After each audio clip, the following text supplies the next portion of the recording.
Հարգելի Տիկին Վարդանյան, հարգելի Տիկին Տիգրանյան, հարգելի գործընկերներ, սիրելի հայրենակիցներ, փորձեմ հնարավորինս սեղ ներկայացնեմ մեր բյուջեն, որտեվ այն զեկույցը, որ ունեմ 15 էջ է իհարկե, նաև հաշվի առնելով մեր բյուջեի չափը, որը հաճախ ամենամեծ ուշադրության կենտրոնում է,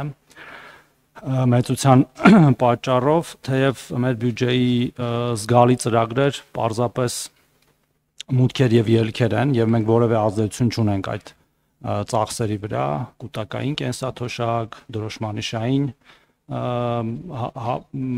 հավաքագրումները,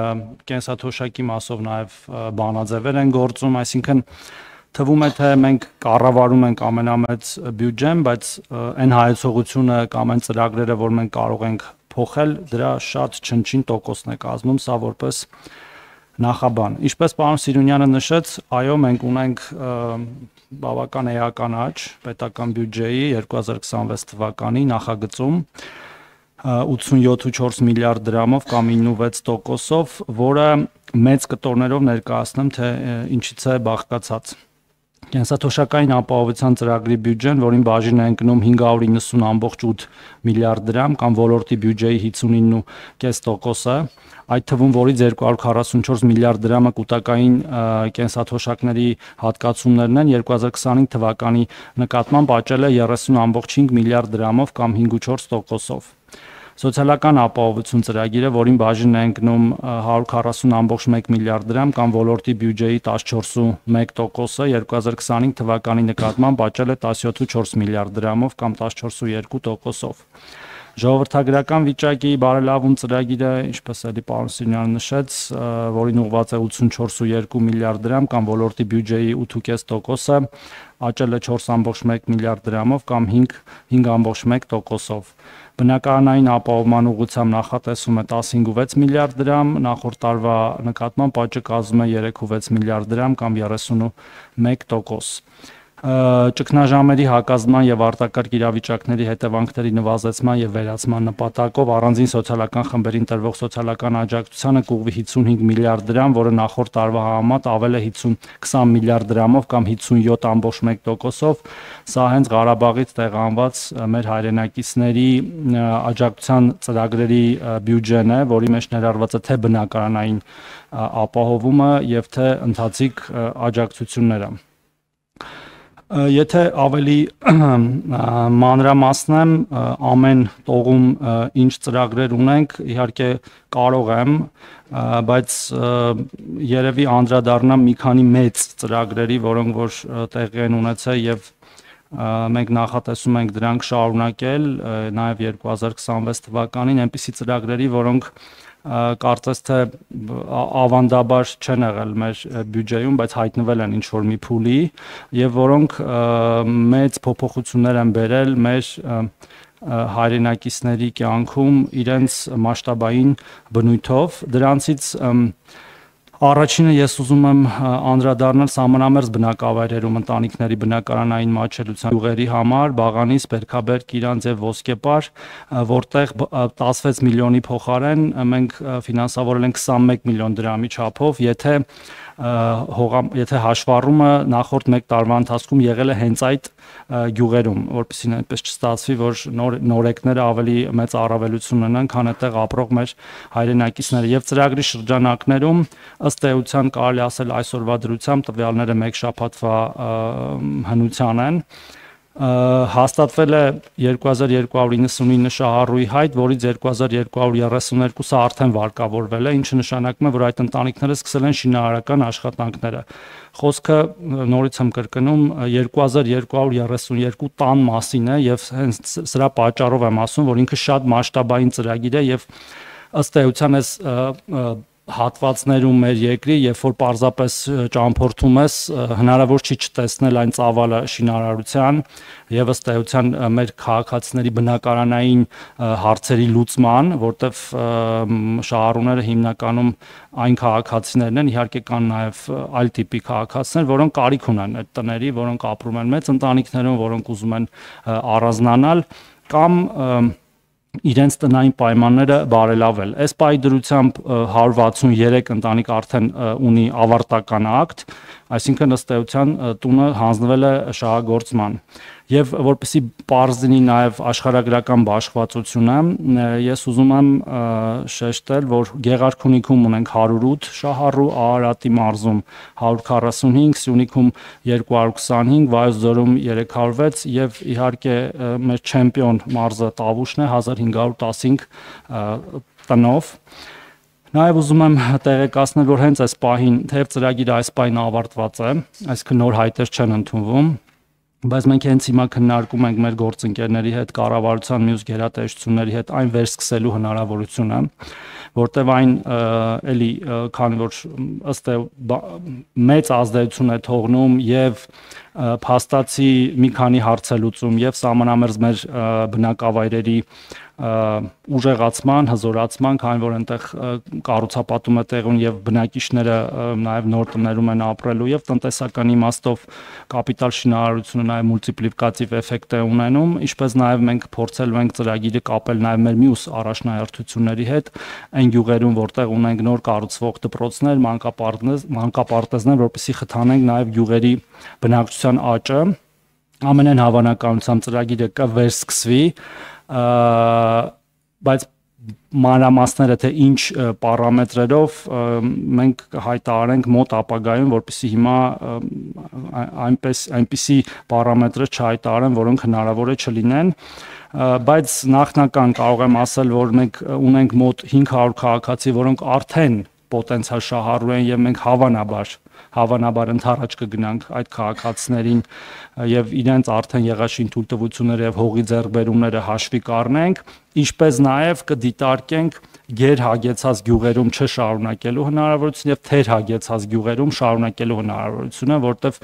անհամաչափ է եղել են գյուղեր, որտեղ իրենց սկզբնական բնակֆոնդի օրինակ 10%-ն է կառուցվել նոր, այսինքն դա 1000 տուն ունեցող գյուղի համար եւս 100 տուն է եւ եղել է հակառակը, որ շատ քիչ տոկոսն է կառուցել, որտեղ նաեւ մի քիչ համաչափություն ապահովելու տեսանկյունից կփորձենք դա էլ հաշվի առնել։ Մյուս խոշոր ծրագիրը, որ էլի կարծում ենք, որ մի քանի հարցելուց է, դա կենսաթոշակային կամ նպաստային քարտերի միջոցով ապրանքների եւ ծառայությունների ձեռքբերման դիմաց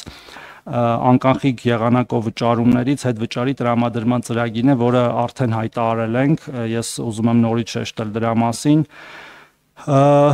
Այն երկու նպատակ ունի, ինչպես գիտեք, եւ մենք պատահական չէ, որ խոսում ենք հենց այս գործիքով մեր քաղաքացիների նպաստները եւ կենսաթոշակները բարձրացնելու մասին, որովհետեւ այդ կենսաթոշակները եւ ընդհանրապես այս բյուջեն, որ մենք հիմա քննարկում ենք, գոյանում են մեծամասամբ հարկային եկամուտներից, իսկ հարկերը գոյանում են մեր տնտեսվարողների կողմից վճարած հարկերից, դրանք էլ գոյանում են ոչ ստվերային շրջանառությունից, ի տարբերություն ստվերայինի, երբ որ հարկեր չեն վճարվում։ Եվ մենք այս գործիքներով փորձում ենք նաեւ բերել ստվերը սպիտակ դաշտ, դրանով հարկելով գործարքները եւ ավելացնելով պետական բյուջեի մուտքերը, գիտեք նաեւ, որ մեր գործընկերները այստեղ հայտարարել են, որ բացի այս հետ վճարից, որը վերաբերում է շատ կոնկրետ անձանց, նպաստառուներին, բոլոր տեսակի եւ կենսաթոշակառուներին, նաեւ մի համընդհանուր այդ վճարի ծրագիր է սկսվելու 2%-ի չափով, որի իհարկե պատասխանատուն ուղիղ մենք չենք, բայց քանի որ սրա մասին խոսում ենք, դա էլ եմ ուզում հավելել, որը 2% է լինելու, ինչը կարծում եմ կրկին փոքր թիվ չէ, եթե նաև համադրում ենք մեր պլանավորվող 20%-ի հետ, որտեվ այս պահի դրությամբ հետվճարի չափը կազմում է 12% եւ առավելագույնը 6000 դրամ, եւ մենք արդեն պլանավորել ենք եւ իհարկե բյուջեի այս նախագծում դեռևս նախատեսված չէ ծախսերը, որտեվ մենք առաջինից երկրորդ, իսկ վերջնական բյուջեի մեջ կունենանք նոր դա բյուջետավորած, մենք պլանավորում ենք բարձրացնել այդ հետվճարը 20%-ի չափ եւ առավելագույնը 10000 դրամի սահմաններում եւ եթե գումարում ենք նաեւ այն 2%-ը, ըստ էության դառնում է 22%։ Մենք այս պահի դրությամբ ունենք մոտ 350,000 քաղաքացի, որ օգտվում է այս ծրագրից, եւ մենք խրախուսում ենք, որ ավելի շատ թվով քաղաքացիներ օգտվեն դրանից, եւ մեր պլաններում, մեր կանխատեսումներով մյուս տարվա վերջին այդ քաղաքացիների թիվը կկազմի մոտավորապես 410-420,000 եւ միջին հետվճարի չափն կլինի մոտավորապես 3-ից 4,000 դրամի չափով ավելի, քան այսօր է։ Եվ դրանով նաև այդ հետվճարով արդեն կենսաթոշակը կմոտենա սպառողական զամբյուղի մոտ 90%-ին, ինչը իհարկե բավարար չէ ամբողջությամբ սպառողական զամբյուղին հասնելու համար, պարզ է որ 10% ավելի ցածր է, սակայն մեծ քայլ է ընդառաջ դրան, եւ ես ուզում եմ Սառը օգտագործելով մի բանի մասն է խոսել երեք ֆինանսների նախարարության հայտարարության, որը շահարկվում է այս 1-2 օր է, պարոն Հովհաննիսյանը ասել է, որ եթե կենսաթոշակները բարձրացնենք այնքան, որ ֆիսկալ անկայունություն առաջանա Հայաստանի Հանրապետությունում, մենք բյուջետային, հարկաբյուջետային խնդիրներ ունենանք, ոչ մենք կենսաթոշակառուները վատ կապրեն, այլև բոլորս վատ կապրենք։ Իսկ մանիպուլացվում է հակառակ կերպ, որ եթե կենսաթոշակները բարձրացնենք, ապա կենսաթոշակառուները վատ կապրեն։ Ամենևին դրա մասին չի եղել խոսքը, հարգելի գործընկերներ, սիրելի հայրենակիցներ, այլ նրա մասն է, որ մեր ֆիսկալ հնարավորությունները թույլ են տալիս բարձրացնել այսքան եւ այս եղանակով, որը կարծում ենք այս պահի դրությամբ ավելին հնարավոր չէ մեկ, եւ երկրորդը սա նաեւ գործիք է, որը կրկնում եմ խթանելու է հավելյալ հարկերի հավաքագրումը։ Ես ինչքան ժամանակ ունեմ, հարգելի գործընկերներ, խոսելու նախնական 10 րոպեն անցել է, բայց երևի երկու բառ ասեմ ու ավարտեմ, ու երկու ծրագրել կարճ անդրադառնամ ու փորձեմ պատասխանել հարցերին։ Մյուս ծրագիրը, որի մասին արդեն շեշտվեց, դա բնակարանային ապահովման ծրագիրն է մեր հայրենակիցների համար, որոնք տեղահանվել են Ղարաբաղից։ Այս ծրագրի ընդհանուր չափը գնահատվում է մոտ 800 միլիարդ դրամի շրջանակներում։ Եվ չեմ սիրում այդ աննախադեպ բառը, որ հաճախ օգտագործվում է, իմ գործընկերներն են հաճախ օգտագործում, բայց սա իրոք ծավալի իմաստով երբևէ չի եղել այս չափի պետական ծրագիր, փորձեցի խուսափել աննախադեպ բառից։ Մենք նաև ամենօրյա ռեժիմով աշխատում ենք մեր հայրենակիցների հետ, փորձելու լուծել են խնդիրները, որոնք ծագում են ծրագրին դիմելու շրջանակներում, որպեսզի հնարավորինս շատ քաղաքացիներ օգտվեն այս ծրագրից, եւ ուզում եմ ներկայացնել էլի այսօրվա վիճակագրությունը մի քանի օրվա ծրագրի շրջանակներում արդեն ստացել են հավաստագիր 3202 ընտանիք եւ 12826 անձ, այսինքն ընտանիքներ եւ ֆիզիկական անձանց թիվներ գիտենք, եւ որոնցից 1198-ը կամ 1200-ը եւ 5242-ը արդեն իրացրել են իրենց հավաստագրերը եւ բնակվում են իրենց սեփական տներում։ Իհարկե մենք նաեւ մոնիտորինգի ենք ենթարկում ամենօրյա ռեժիմով եւ վերլուծում ենք թե ինչպես կարող ենք ծրագիրը առավել բարելավել եւ օրինակ հենց այսօր կառավարության նիստում որոշ փոփոխություններ արել ենք, թեև նախարարության կայքով հրապարակել ենք, բայց կուզեմ նաև այս ֆորմատով ներկայացնել, որ ծրագրի շահառու միավորի կազմում պարտադիր լինելու պայմանը չի տարածվի ընտանիքի այն անդամների վրա, ովքեր դատարանի վճռի հիման վրա ճանաչված են անհայտ բացակայող, մինչև այդ մենք այդպես խնդիր ունենք, որ չեն կարողանում օգտվել ընտանիքի մյուս անդամներին, շահառու ընտանիքների այն անդամները, ովքեր 2023 թվականի սեպտեմբերի 10-ին դրությամբ եղել են անչափահաս, սակայն դիմում հայտարարություն լրացնելու ժամանակ լրացել է նրանց 18 տարին, ցանկության դեպքում հնարավորություն կունենալ ստանալ հավաստագիր որպես առանձին ընտանիք, որտեղ նման խնդիրներ են ունենում, եւ սա նաեւ շատ կարեւոր է այն համատեքստում, որ հաճախ էլի մեզ մեղադրում են, որ մենք չենք լսում մեր հայրենակիցների կողմից բարձրացած խնդիրները, ինչը հակառակն է ամբողջության, որտեղ այս ինչ որ ես հիմա կարդում եմ, հենց իրենց այդ քննարկումներ, իրենց այդ հանդիպումների ժամանակ բարձրացված խնդիրների լուծում է, Եվ հետեւաբար այս արգելքն է դուրս կգա եւ ավելի շատ քաղաքացիներ եւ ընտանիքներ կկարողանան ստանալ հավաստագրեր, ինչպես նաեւ միջգերատեսչական հանձնաժողովին դիմաց ընտանիքների կողմից ներկայացվող փաստաթղթերի նվազագույն քանակը կսահմանվի 1, նախկինում սահմանված 2-ի փոխարեն, եթե խոսքը վերաբերում է 2022 թվականի դեկտեմբերի 12-ից հետո մինչև տեղահանում ընկած ժամանակահատվածին։ Վիճակագրությունը արդեն ներկայացրեցի, փաստորեն նույնիսկ հետաքրքիր բան է, այսինքն այս տեղեկանքն այսօր եմ ստացել, արդեն թիվը ավելացել է մոտ 40 ընտանիքով, այսինքն 27-ի դրությամբ եւ 30-ի դրությամբ, այս էլ շատ լավ տենդենց է, արդեն ունեն 3240 ընտանիք, որից իրացվել է 1210, սա նորից խոսում է ըստ էության կենսունակության ծրագրի եւ մեր հայրենակիցների կողմից լավ ընկալվելու մասին։ Իհարկե կլինեն նաև այլ փոփոխություններ ընթացքում, երբ որ մենք կտեսնենք, որ խնդիրներ կան եւ կլսենք մեր հայրենակիցներին, բայց այս պայդրությամբ ծրագիրը կարող ենք արձանագրել, որ բարեհաջող գնում է։ Մի կարճ անդրադարձել անեմ հաշմանդամության հիմնահարցերին, թեև երկար կարող ենք խոսել, մենք նախապատրաստել ենք ու հիմա արդեն շրջանառվում է կառավարության որոշման նախագիծ, որով էականորեն ընդլայնելու ենք աջակցող միջոցների ցանկը, որոնք տրամադրվում են հաշմանդամություն ունեցող անձանց։ Դրանում մասնավորապես ներառվել են ֆունկցիոնալ պրոթեզներ,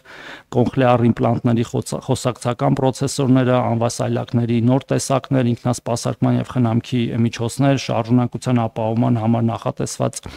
այլ աջակցող միջոցներ, տեղորոշման սարքեր եւ այլն, եւ 2026 թվականի բյուջեն 25-ի համեմատ աջակցող միջոցների մասով ավելանալու է մոտ 1.4 միլիարդ դրամով կամ շուրջ 29000 աջակցող միջոցով, եթե թվով հաշվենք, ինչպես պարոն Սիմոնյանը նշեց, սրանն եմ ուզում անդրադառնալ եւ վերջ չարաշահելով ձեր համբերությունը, մենք հաճախ նաեւ խոսում ենք մեր խնամքի հաստատությունների մասին, մեր տարեցների խնամքի հաստատությունների մասին, երեխաների, հաշմանդամություն ունեցող երեխաների, հոգեկան առողջության խնդիրներ ունեցող մեր հայրենակիցների խնամքի հաստատությունների մասին, որոնք ցավոք սրտի այդքան էլ բարվոք վիճակում չեն եւ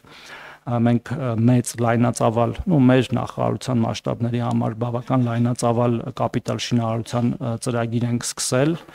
արդեն իսկ հենց այս պահին օրինակ տեղի է ունենում ամբողջական վերանորոգում եւ նույնիսկ կարելի ասել վերակառուցում, օրինակ Ձորակ մեր խնամքի կենտրոնի, այնուհետև տեղի է ունենալու մյուս բոլոր խնամքի հաստատությունների կամ կապիտալ վերանորոգման, կամ վերակառուցման, կամ ընդհանուր նոր կառուցման աշխատանքներ, օրինակ Վարդենիսի խնամքի կենտրոնը մենք պարզապես այդ մասնաշենքը թողնելու ենք եւ ամբողջությամբ նոր մասնաշենք են կառուցելու, իհարկե բյուջետավորված է այդ ամեն ինչը մի քանի տարվա շրջանակներում, բայց ուզում եի հատուկ շեշտել սրան, որտեղ սրա մասն էլ է խոսք գնում, մեր բոլոր քաղաքացիները, անկախ նրանից իրենք գտնվում են պետության հոգացության ներքո խնամքի հաստատություններում կամ իրենց սովորական կենսապայմաններում պետքա հնարավորինս արժանապատիվ եւ պատշաճ ապրելու պայմաններ ունենանք։ Իհարկե սրան զուգահեռ մենք նաեւ խթանելու ենք փոքր տների կառուցման ծրագիրը, որոնցից մի քանիսը հենց հիմա ընթացքի մեջ են եւ ավարտական փուլում, որտեվ սա նաեւ ապա ինստիտուցիոնալացման կարևոր բաղադրիչ է։ Իհարկե ինչքան հնարավոր է փոքր տները ավելի ցանկալի են, որովհետեւ դրանք ընտանեկան միջավայր են ապահովում մեր հայրենակիցների համար, բայց չեն կարողանալու խուսափել նաև մեծ տեսակի խնամքի հաստատություններ ունենալուց։ Եթե շատ կարճ այսքանը հարգելի գործընկերներ, չմոռանաք հավանել տեսանյութը եւ բաժանորդագրվել Civic AM-ի YouTube-յան էջին։